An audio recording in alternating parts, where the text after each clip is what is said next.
Hello, I'm gonna give you another ranking video. I'm slowly catching up with time, although I'm still some way from this year, 15 years away, of my top 10 series.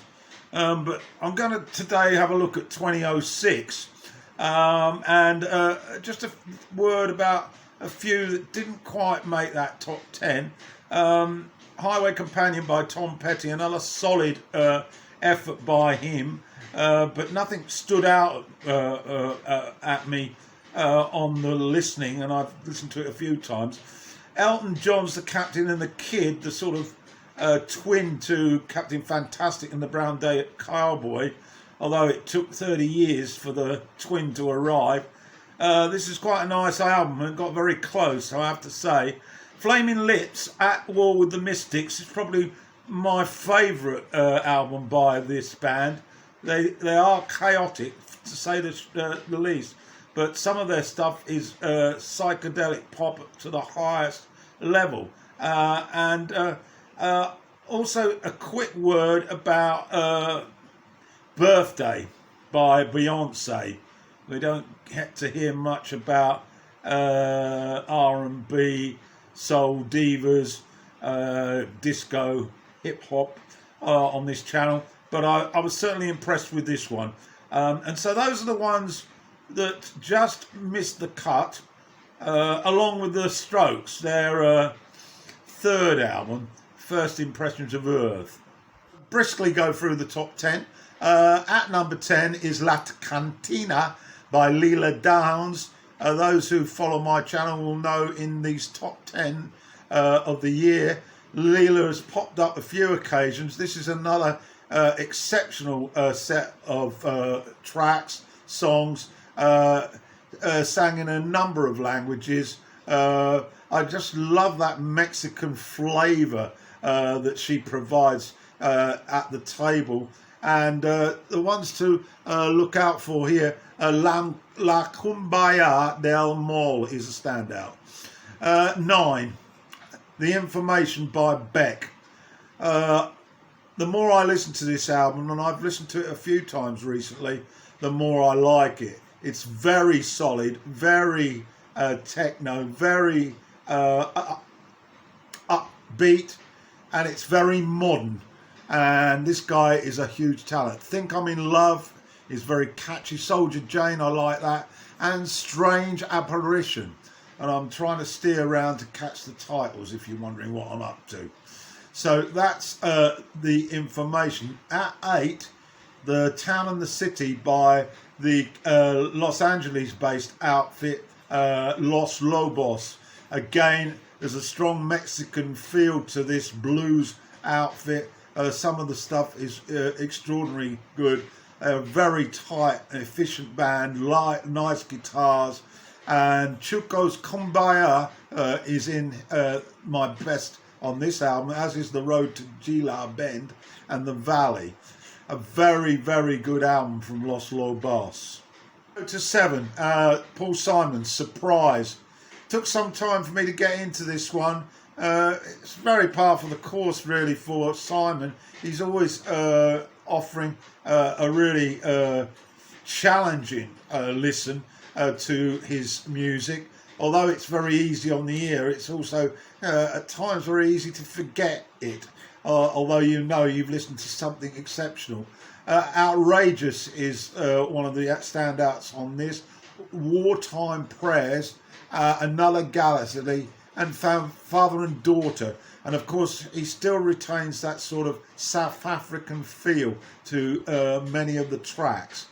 At 6, Endless Wire by The Who. This is their first album for over a decade, and again it was a slow burner, but I've certainly got into it. It's Not Enough and Wire and Glass are the standouts this far, but I still need to listen a little bit more in depth. But the talent is oozing out of Daltrey and Townsend on this, and we're glad to have it back, that sort of quality. And then to 5, and this is was of course the latest album from Prince, 3121. Once again, an eclectic mix of what makes Prince a special one. There's some brilliant stuff on this. The Latin flavoured Ti Amo Corazon, Lolita. Well, that's basically tells you all what you know about this type of sleazy ballad. And then a really rocky sort of funk number called Black Sweat. And the dance and Get on the Boat. Very, very polished stuff. And thoroughly recommended. That's 3121 by Prince. We're up to number 4 now, and this was the latest album at the time by Donald Fagen from Lila Downs called Morph The Cat. I've actually done a full review of this on my channel, and I'll leave a description, the link to that review in the description. Very polished, very competent, very catchy. H-Gang, Mary Shut the Garden Door, and probably the best of the songs, The Great Pagoda of Fun. No real surprises here. We know what Fagen delivers, and he delivers it in spades once again. Now to 3, and at number 3 is Ringleaders of the Tormentors by Morrissey. This album title reflected how the media and some governments around the world were seeing Morrissey as a political agitator towards his barrage of fans. But of course he took grips of this and decided, well, if you're going to label me this, I'm going to make an album and attach that label to the songs. Typical of the man, really. It's difficult to shut him up, and I'm very pleased we can't. Life's a Pigsty is a favourite. I will see you in far off places, and you have killed me, and dear God, please help me. Familiar topics for Morrissey. Highly competent band this. Should not be underestimated, and he fronts them perfectly, and they really do live and breathe his songs. So that's Morrissey at number 3, Ringleaders of the Tormentors. Top 2, and I've reserved these 2 for female artists, and what a pair they are. At number 2 is Amy Winehouse, Back in Black, her second and sadly her last album in her lifetime. Her first, Frank, was way up in that best of yearly list, and this one is probably even better.